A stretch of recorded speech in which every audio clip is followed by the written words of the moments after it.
Sports दरबार YouTube channel आपको स्वागत करुँची। तो आज आम फिजिकल एजुकेशन किसी इंपोर्टाट एमसीक्यू उपर आलोचना करवा जहाँकि आपंकर आगामी एग्जाम जो होगा अच्छी एसएसडी एलटीआर ता सहित जहाँ भी आग को एग्जाम हम ऑल कॉम्पिटिटिव एग्जाम आपको साहाय्य करें। तो चलतु भिडियोटी को स्टार्ट करवा। तो देखो आज प्रथम प्रश्न हूँ which of the following is not the type of tournament. कौटा टूर्नामेंटर टाइप नुहे। ऑप्शन ए देसी लॉर्ड सिस्टम, ऑप्शन बी देसी नॉकआउट, ऑप्शन सी देसी लीग, ऑप्शन डी देसी कन्सोलेशन। तो सांग मैंने यार सठिक उत्तर हम ऑप्शन ए लॉर्ड सिस्टम है। लॉर्ड सिस्टमटा हूँ टूर्नामेंटर टाइप नुहे ना जो सब रहा नॉकआउट लीग कन्सोलेशन एगा सब टूर्नामेंटर टाइप का है। जेहेतु ये टूर्नामेंट कथा आसला तो टूर्नामेंट कौन आम जाना।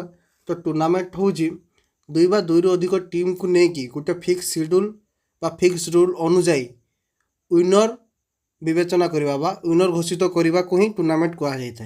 ठीक अच्छे बुझीगला। टूर्नामेंट को मुख्यतः चारि भाग में विभक्त कर कौन कौन ना नॉकआउट टूर्नामेंट जहाँ को आम एलिमिनेशन टूर्नामेंट कही था। देन लीग टूर्नामेंट जहाँ को आम राउंड रॉबिन टूर्नामेंट कही था। देन आसीज आमर combination tournament then challenge tournament. ठीक अच्छे ये नॉकआउट टूर्नामेंट कथा अच्छी। तो नॉकआउट टूर्नामेंट को पुणी चारि भाग में विभक्त कर कौन कौन गोटे हूँ single knockout tournament double knockout tournament तापर हूँ consolation type 1 and consolation type 2। Then 4 number हूँ आमर बागनाल वाइड टूर्नामेंट है। तो नॉकआउट टूर्नामेंट चारि भाग में विभक्त कराई से भाया लीग को 2 भाग में विभक्त कराई गोटे हूँ कौन सिंगल लीग आउट हूँ डबल लीग। ठीक अच्छे बुझीगला। आउ ये कन्सोलेशनटा हूँ ये नॉकआउट भितर जाए है। तो प्रथम क्वेश्चन आप बुझीगले। देन जा परवर्ती क्वेश्चन को। परवर्ती क्वेश्चन कौन कही which of the following is an example of combination tournament. कौन कहला ना कॉम्बिनेशन टूर्नामेंट एग्जांपल कौटा। ऑप्शन ए देछि नॉकआउट, ऑप्शन बी देछि knockout cum knockout, option C देछि लीग और ऑप्शन डी देछि कन्सोलेशन और ऑप्शन डी देछि कन्सोलेशन। तो यार सठिक उत्तर हो option B knockout cum knockout है।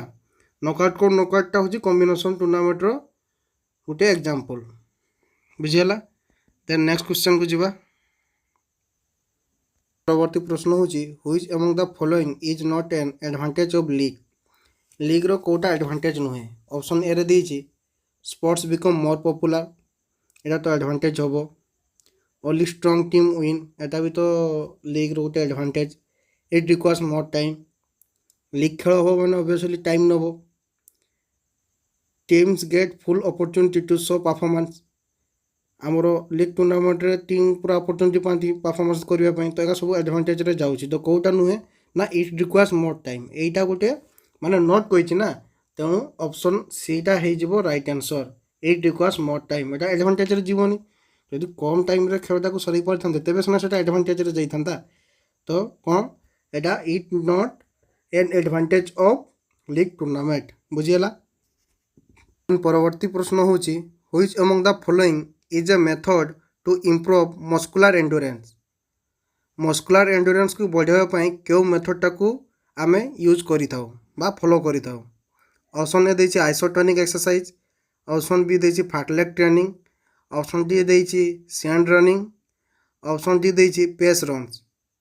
यार सठिक उत्तर हो option B fartlek training. Fartlek training करने द्वारा ही मस्कुलर एंडुरेंस आमर बढ़ी थाए। ठीक अच्छे आउ ये फाटलेग ट्रेनिंग को कौन कहुए स्पीड प्ले कह जाए। देन ऑप्शन ए जो देछि आइसोटोनिक एक्सरसाइज ये आइसोटोनिक एक्सरसाइज करने द्वारा आमर कौन स्ट्रेंथ इंक्रीज होता है स्ट्रेंथ को आम गेन करा कि फाटलेग ट्रेनिंग कौन मस्कुलर एंडुरेंस बढ़ी थाए। ठीक अच्छे बुझीगला। परवर्ती प्रश्न हूँ which pass is not used in basketball game. Basketball game रे क्यों पास टी यूज करा जाए नहीं।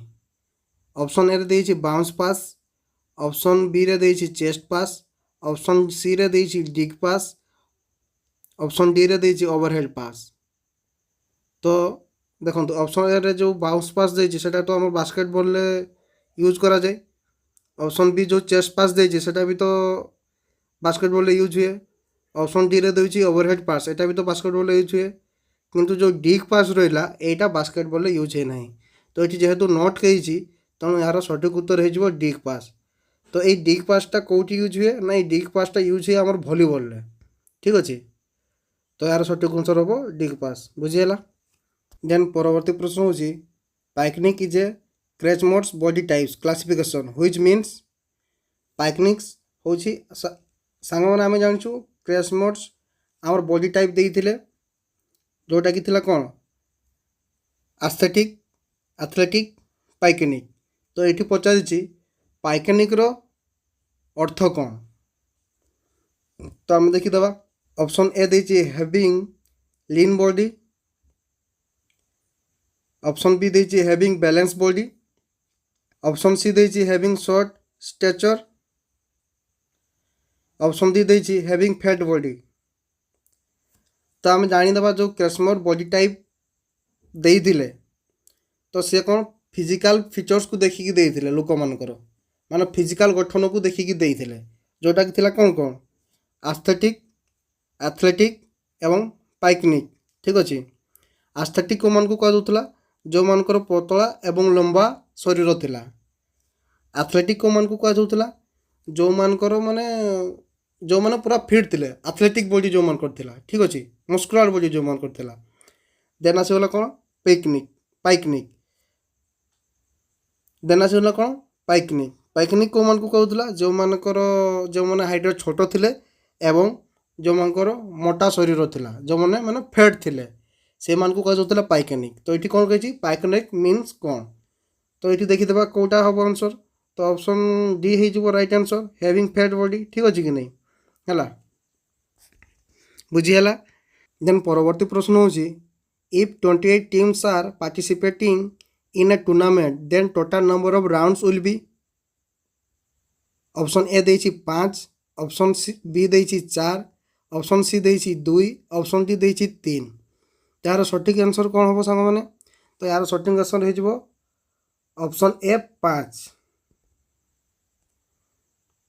तो 5टा केमती है, तो आम जाचु नॉकआउट टूर्नामेंट रे जेतोटी टीम देई थिबो तार नेक्स्ट पावर नंबर कहार 2 रो पावर नंबर जहाँ रहिबो हैला सेटा ही हो राउंड।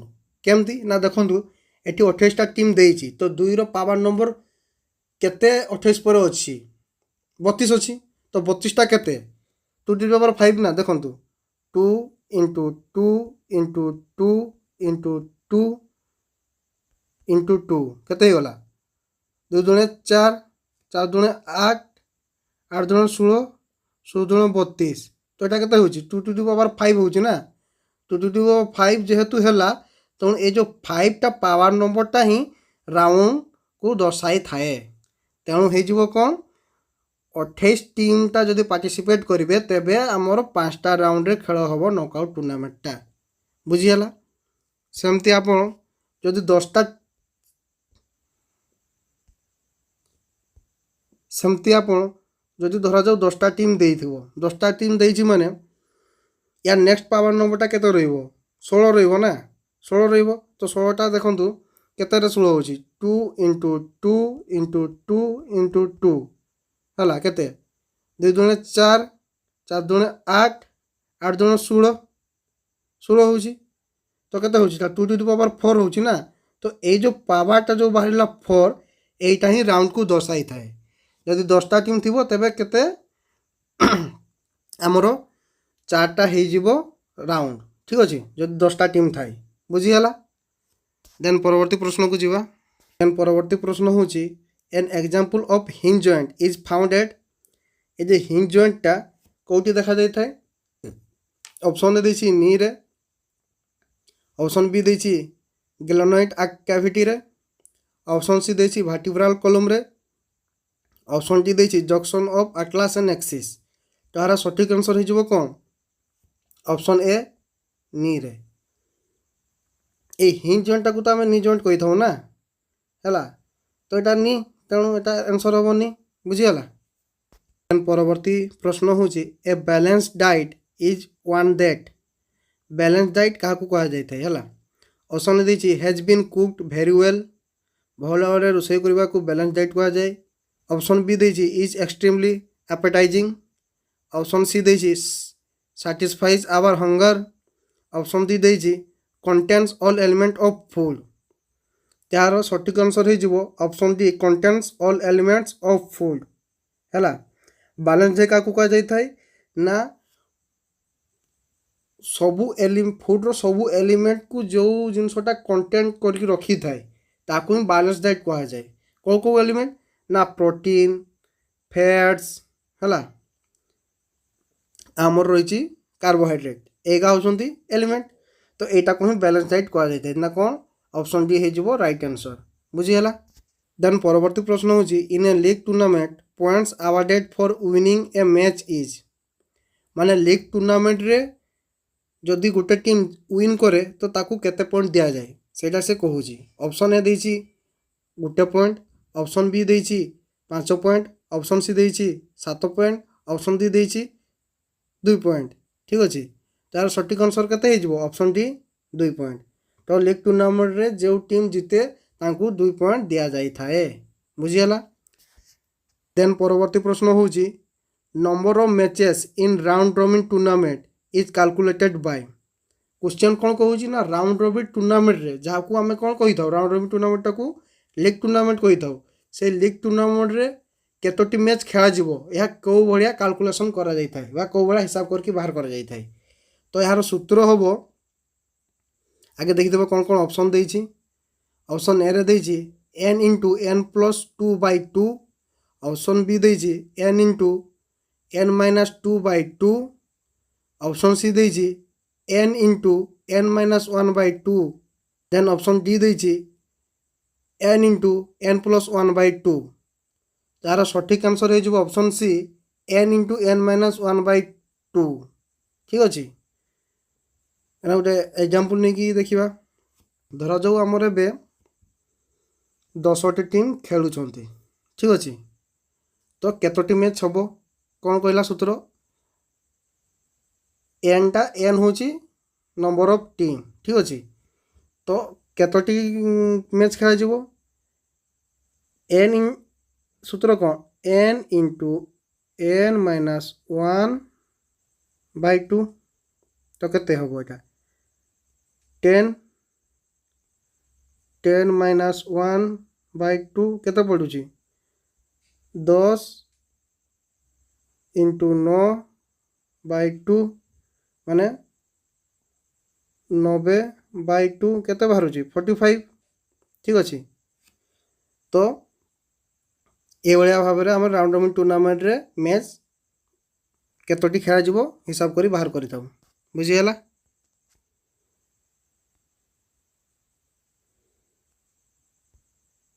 देन परवर्ती प्रश्न होची according to rules the temperature of water in the swimming pool should be around माने रूल अनुଯାयी जो स्विमिंग पूल रो जो वाटर टेम्परेचर था सेटा केते हेबा दरकार। ऑप्शन ए देछि 28 डिग्री सेल्सियस, ऑप्शन बी देछि 27 डिग्री सेल्सियस, ऑप्शन सी देछि 26 डिग्री सेल्सियस, ऑप्शन डी देछि 29 डिग्री सेल्सियस। तो देखंतु यार सठिक आंसर हो ऑप्शन ए 28 डिग्री सेल्सियस।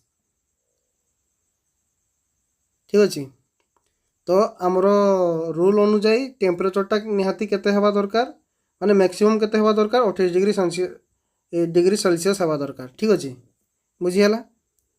परवर्ती प्रश्न कौन कहला ना in knockout system what are the formula for calculating total number of matches. तो नॉकआउट टूर्नामेंट होउतिले केतोटी मैच खेला जीवो सेटा हमें केमती कैलकुलेट करवा। ऑप्शन ए देछि n प्लस 1/2 करके बाहर करवा, ऑप्शन बी देछि n माइनस 1 करके बाहर करवा, ऑप्शन सी देछि n प्लस 1 करवा, ऑप्शन डी देछि n इंटू n माइनस 1 करके बाहर करवा। n हूँ टीम संख्या माने केतोटी टीम खेलुची तो यार सठिक आंसर हो n माइनस 1 है n माइनस 1 करके जदि करवा तेबे आमे केतोटी मैच खेला जीवो जानी पारिबा। ता अर्थ कौन जदि धरा जाऊ 10टी टीम खेलुचंती 10टी टीम खेलुचंती तो केतोटी मैच टोटाल खेलिबे माने जदि आमे n माइनस 1 करदेबा माने 10 माइनस 1 करदेबा तेबे केटा 9टा टोटाल मैच खेला जीवो। तो यही भाया नॉकआउट टूर्नामेंट रे मैच केटा खेल बाहर करा जाए। ठीक अच्छे बुझीगला। तो सांग मैंने आज भिडियोर शेष प्रश्न हूँ terrace training is also known as terrace training टाकू आउ कौन कह जाए। ऑप्शन ए देछि सर्किट ट्रेनिंग, ऑप्शन बी देछि बैलिस्टिक ट्रेनिंग, ऑप्शन सी देछि फाटलेग ट्रेनिंग और ऑप्शन डी देछि इंटरवल ट्रेनिंग। तो यार सठिक उत्तर हो option D interval training. Interval training टाकू टेरास ट्रेनिंग कह जाए है। तबे जानी ना सर्किट ट्रेनिंग द्वारा कौन होता है। सर्किट ट्रेनिंग द्वारा होता है आमर स्ट्रेंथ एंड्योरेंस डेवलप होता है। ठीक अच्छे। आउ इंटरवल ट्रेनिंग द्वारा कौन होता है ना इंटरवल ट्रेनिंग द्वारा आमर एंड्योरेंस डेवलप होता है। फाटलेग ट्रेनिंग द्वारा कौन होता है फाटलेग ट्रेनिंग द्वारा भी आमर एंड्योरेंस डेवलपमेंट होता है। आउ बैलिस्टिक ट्रेनिंग होची एटा होची आमर फ्लेक्सिबिलिटी डेवलप करते हैं। फ्लेक्सिबिलिटी है बॉडी स्ट्रेचिंग आदि यही सब बैलिस्टिक ट्रेनिंग रह जाए तेणु यहाँ फ्लेक्सिबिलिटी को डेवलप करता है। एगेन सर्किट ट्रेनिंग कौन करे सर्किट ट्रेनिंग आमर स्ट्रेंथ एंड्योरेंस को बढ़ाई थाए। इंटरवल ट्रेनिंग कौन करता है इंटरवल ट्रेनिंग आमर एंड्योरेंस को बढ़ाई थाए। से भाया फाटलेग भी एंड्योरेंस को बढ़ाई थाए एवं ये फाटलेगटा को स्पीड प्ले मध्य कह जाई थाए। कौन स्पीड प्ले एटा मन रखिबे। ये फाटलेग ट्रेनिंग टाको कौन कह जाई थाए स्पीड प्ले।